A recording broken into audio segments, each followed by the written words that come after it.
Como Pedro Álvares Cabral morreu?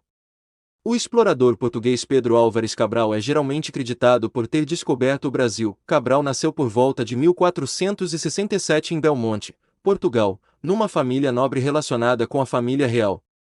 Por causa do treinamento náutico de Cabral, o rei Emanuel o nomeou como sucessor de Vasco da Gama. Ele deveria continuar a exploração que levará da Gama a Calicut, na Índia.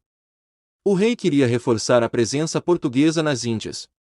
Em 9 de março de 1500, Cabral deixou Lisboa com uma frota de 13 navios. Com ele estava o explorador Bartolomeu Dias e missionários cristãos que foram com a intenção de converter os nativos das Índias. Cabral consultou Vasco da Gama e decidiu seguir um caminho semelhante ao dele. Essa escolha levou Cabral a oeste das rotas usuais de navegação em busca de ventos e correntes favoráveis. De acordo com a maioria dos relatos, a frota enfrentou uma tempestade nas ilhas de Cabo Verde. Um navio foi forçado a retornar a Portugal.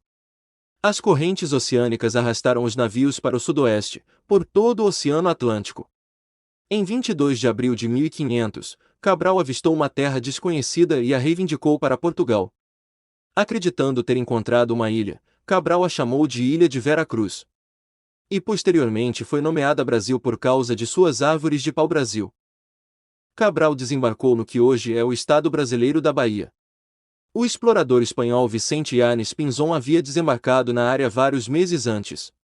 Mas um tratado deu a Portugal direitos exclusivos de exploração lá, uma vez que os portugueses provavelmente avistaram a terra primeiro. Pinzón teve que sair.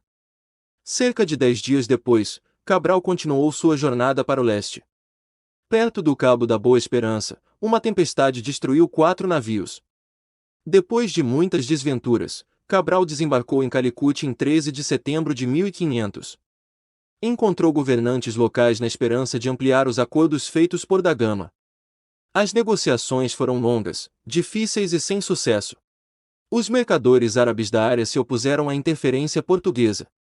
Um confronto armado comprometeu qualquer chance de chegar a um acordo comercial.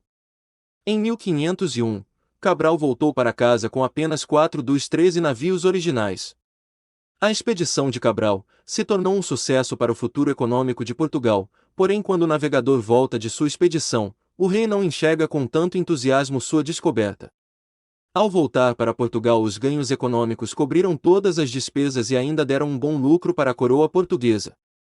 Porém, isso não foi motivo suficiente para Pedro Álvares Cabral ganhar o comando de novas expedições para as Índias. Num primeiro momento, Cabral até foi relacionado para comandar a expedição que voltaria para as Índias, porém após 8 meses de preparativos, Cabral foi tirado de seu posto de comando. Por fim, a coroa portuguesa escolheu Vasco da Gama para comandar a nova viagem que tinha um objetivo de vingança. Essa troca de comando acabou trazendo várias hostilidades no meio político de Portugal. Alguns grupos apoiavam Cabral e ficaram irritados com sua saída, já outros grupos apoiaram a troca de comando para Vasco da Gama.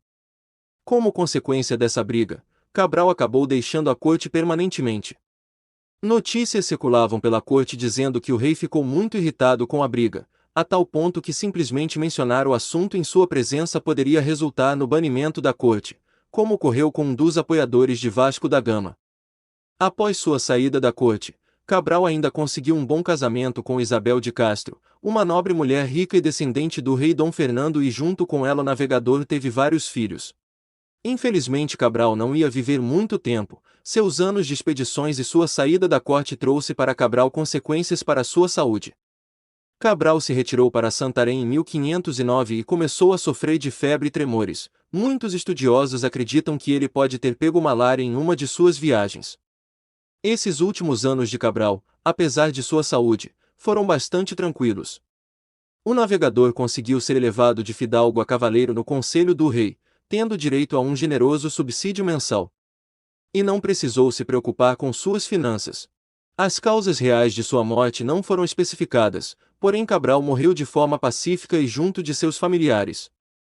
Pedro Álvares Cabral morreu em 1520. Ele tinha 53 anos.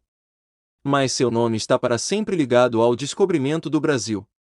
E foi assim que Pedro Álvares Cabral morreu. Se você gostou, deixe seu comentário e inscreva-se no canal. Até o próximo vídeo.